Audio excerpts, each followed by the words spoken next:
Всем привет, добрый день, guys. Good morning here from Mogilev. What an absolutely beautiful morning it is here. Now, I'm here right at the train station, and the reason why is because I'm going to go on a journey south of here, about an hour and a half on the train, in the Gomel Oblast, a place called the Rogachev. And today it won't be an alcohol-fueled trip. It'll be something a bit more simpler than that, but calorifically good. Alright, since I've already grabbed my ticket online, let's head to the train. Let's make that journey. Payakli. Alright folks, that's our train. Mogilev to Gomel, 10:59 it leaves at, and it's platform 2, track 3. Let's get it. And I am absolutely sweating. It's so hot and humid. Oh.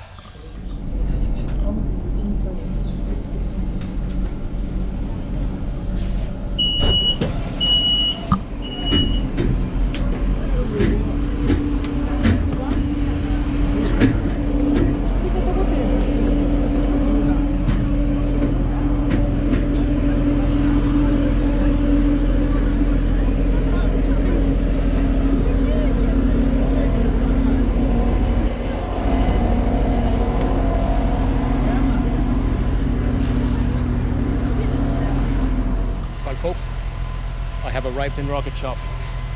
An hour and a half on the train. Yeah, now if you recall, I was here about 4 years ago for a football match. That was a game between Dnipro Rogachev, the local side, and Dnipro Mogilev for the Dnipro derby. But I'm not here for football. I'm here for something totally different. And I'm going to meet a friend of mine from here. Let's see if she's around. There's the station there. All right, we're not here for football, we're here for something totally different. I have to say, guys, it is so damn hot here today, about 30 degrees Celsius.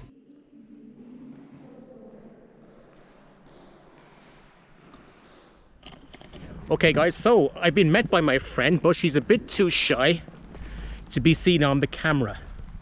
She's a local, by the way. Okay, so let's go into the city centre, and I've been reliably informed that there is a festival of ice cream, and that's the worst thing about Belarus. You can never lose weight in this country. It's impossible to go on a diet because the food is so good. Agree? Yes, especially in Rogachev, because we have what? Yes, the capital, the Skushenia Molokoi. Yes. Yes. All right. Let's get in. That.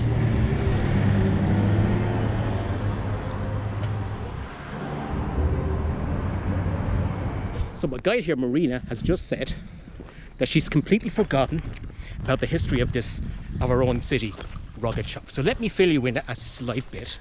So it was founded sometime around, well, it was the 15th or 16th century, and during the time of the Grand Duchy of Lithuania, it became part of the second the Polish-Lithuanian Commonwealth.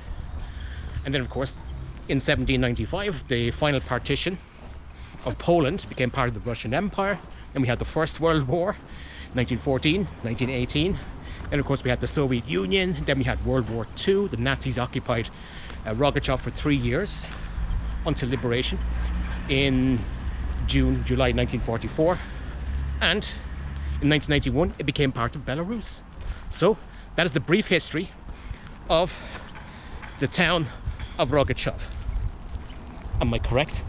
Yes, completely. Completely correct. Good knowledge. That's a great knowledge, yes. I know this place even more than a local.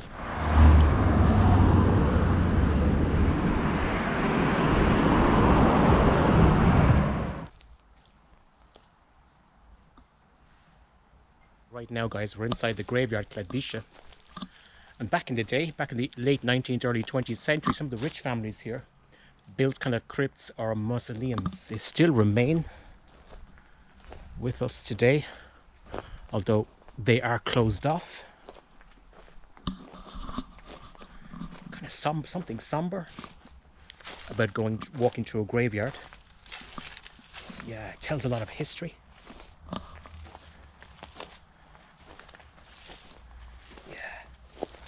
check it out. What a beautiful old building. Of course, it's been closed off. Yeah, very nice.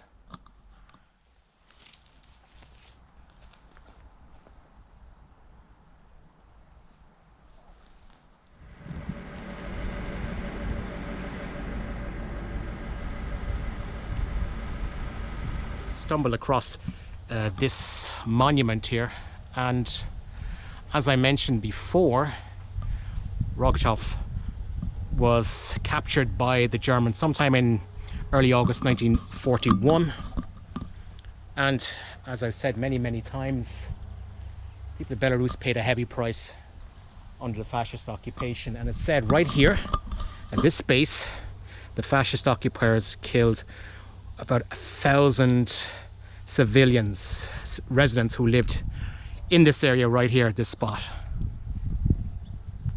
And it's a tragic story. It is, and it's repeated up and down Belarus. Of course, if you refer back to my video about Khatin, and many of the victims here, of course, were Jews. Many Jews actually lived in this town, and most of them were wiped out during the Holocaust. And it's a very sad story when you think about it, what happened here during the Second World War.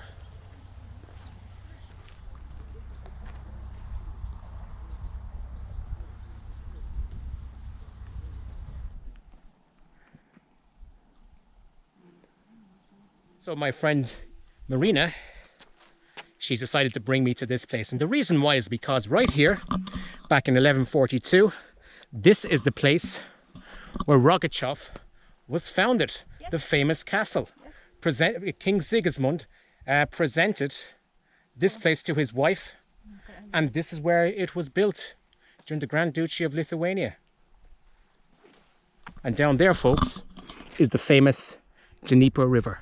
Of course, there's nothing left of the castle at the moment because, well, down through the years it was laid siege to destroy it, but there are some reminders of what it once was. Yeah.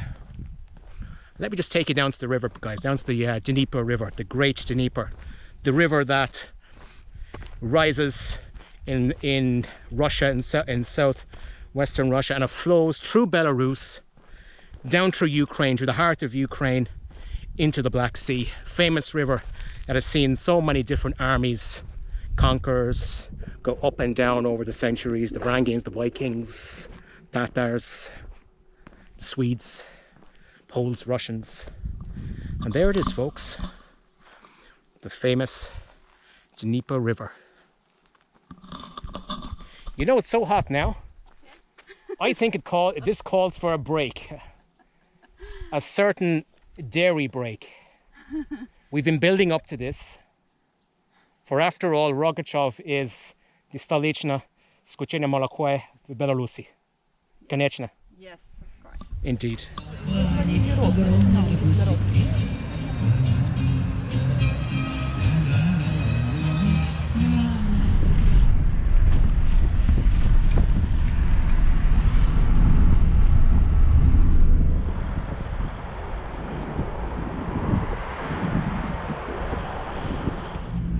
Egypt has the pyramids, Pisa has the Leaning Tower, Paris has the Eiffel Tower, but Rogachev has